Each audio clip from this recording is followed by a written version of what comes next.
السلام علیکم دوستو، کیسے ہیں سب؟ امید ہے خیریت سے ہوں گے۔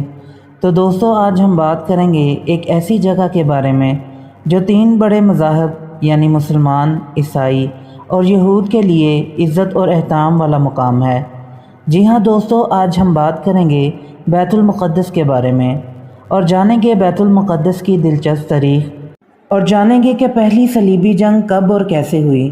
جاننے کے لیے ویڈیو کو اینڈ تک دیکھیں، اور جنہوں نے میرا یوٹیوب چینل سبسکرائب نہیں کیا وہ ضرور کریں تاکہ اسی طرح ہسٹری سے متعلق آپ کے نالج میں اضافہ ہوتا رہے۔ تو چلیے دوستو، ویڈیو شروع کرتے ہیں۔ بیت المقدس مسلمانوں کا قبلہ اول ہے۔ ہجرت کے بعد 16 سے 17 ماہ تک نبی کریم صلی اللہ علیہ وسلم بیت المقدس کی جانب رخ کر کے ہی نماز ادا کرتے تھے۔ پھر تحویل قبلہ کا حکم آنے کے بعد مسلمانوں کا قبلہ خانہ کعبہ ہو گیا۔ مسلمانوں کے نزدیک مسجد حرام اور مسجد نبوی کے بعد تیسرا مقدس ترین مقام مسجد اقصی ہے۔ مقامی مسلمان اسے المسجد الاقصی یا حرم قدسی شریف کہتے ہیں۔ یہ مشرقی یروشلم میں واقع ہے جس پر اسرائیل کا قبضہ ہے۔ بیت المقدس انبیاء علیہم السلام کی سرزمین فلسطین میں واقع ہے۔ جب نبی کریم صلی اللہ علیہ وسلم کی بعثت ہوئی تو اس وقت اس پر سلطنت روم کی عیسائیوں کا قبضہ تھا، اور سلطنت روم اس وقت بہت طاقتور تھا۔ لیکن اسی وقت نبی کریم صلی اللہ علیہ وسلم نے بیت المقدس کی آزادی کی خوشخبری سنائی اور اس کو قیامت کی نشانیوں میں سے قرار دیا۔ حضرت سیدنا حضرت عمر فاروق رضی اللہ تعالیٰ عنہ نے اپنے دور خلافت 16 ہجری بمطابق سن 236 عیسوی میں بیت المقدس کو یہود و نصارہ کے ہاتھوں سے آزاد کروایا تھا۔ اس دور میں بہت سے صحابہ نے تبلیغ اسلام اور اشاعت دین کی خاطر بیت المقدس میں اقامت اختیار کی۔ سن 66 ہجری سے 86 ہجری کے درمیان خلیفہ عبد الملک بن مروان نے مسجد اقصی کی تعمیر شروع کروائی، اور سن 86 ہجری سے 96 ہجری کے درمیان ان کے صاحبزادے خلیفہ ولید بن عبد الملک نے اس کی تعمیر مکمل کی اور اس کی تزئین اور آرائش کی۔ عباسی خلیفہ ابو جعفر منصور نے بھی اس مسجد کی مرمت کروائی۔ بیت المقدس کی یہ مقدس سرزمین تقریباً عباسی دور تک مسلمانوں کے ماتحت رہی۔ پھر جیسے جیسے ان میں آپسی اختلاف اور انتشار، خانہ جنگی، سیاسی فتنوں اور باطنی تحریکوں کی وجہ سے عباسی حکومت کمزور پڑنے لگی تو گھات میں بیٹھے ہوئے صلیبیوں کو موقع مل گیا، اور ادھر فاطمی حکومت نے بھی اپنی حکومت کی مضبوطی اور استحکام اور شام سے سلجوکیوں کے خاتمے کے لیے ان صلیبیوں سے مدد طلب کی اور انہیں کئی طرح کی سہولتیں فراہم کر دیں اور بیت المقدس میں آنے جانے کی اجازت دے دی۔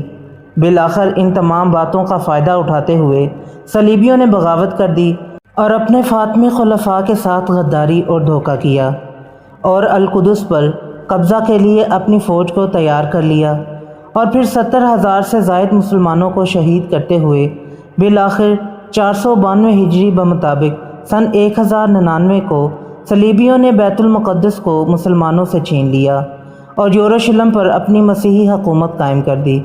پہلی صلیبی جنگ کے بعد جب عیسائیوں کا بیت المقدس پر قبضہ ہو گیا تو انہوں نے مسجد اقصی میں بہت رد و بدل کیا۔ انہوں نے مسجد میں رہنے کے لیے کئی کمرے بنا لیے اور اس کا نام معبد سلیمانی رکھا، نیز متعدد دیگر عمارتوں کا اضافہ کیا جو بطور جائے ضرورت اور اناج کی کوٹھیوں کے استعمال ہوتی تھیں۔ انہوں نے مسجد کے اندر اور مسجد کے ساتھ ساتھ گرجا گھر بھی بنا لیا۔ پھر اس کے بعد سلطان صلاح الدین ایوبی نے قبلہ اول کی آزادی کے لیے تقریباً 16 جنگیں لڑیں، اور بالآخر 538 ہجری بمطابق سن 1187 میں سلطان صلاح الدین ایوبی نے پہم مارکہ آرائیوں کے بعد بیت المقدس کو صلیبیوں سے آزاد کروا لیا اور مسجد اقصی کو عیسائیوں کے تمام نشانات سے پاک کیا اور محراب اور مسجد کو دوبارہ تعمیر کیا۔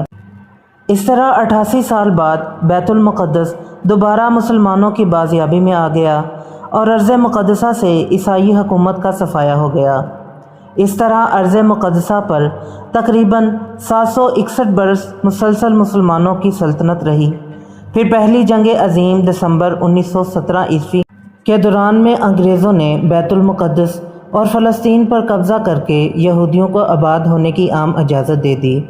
یہود و نصارہ کی سازش کے تحت نومبر 1947 عیسوی میں اقوام متحدہ کے جنرل اسمبلی نے دھاندلی سے کام لیتے ہوئے فلسطین عربوں اور یہودیوں میں تقسیم کر دیا، یہاں تک کہ 14 مئی 1948 عیسوی میں امریکہ، برطانیہ اور فرانس کی سازشوں سے ارض فلسطین کے خطے میں صہیونی سلطنت قائم کی گئی، اور جب 1948 کو یہودیوں نے اسرائیل کے قیام کا اعلان کر دیا تو پہلی عرب اسرائیل جنگ چھڑ گئی۔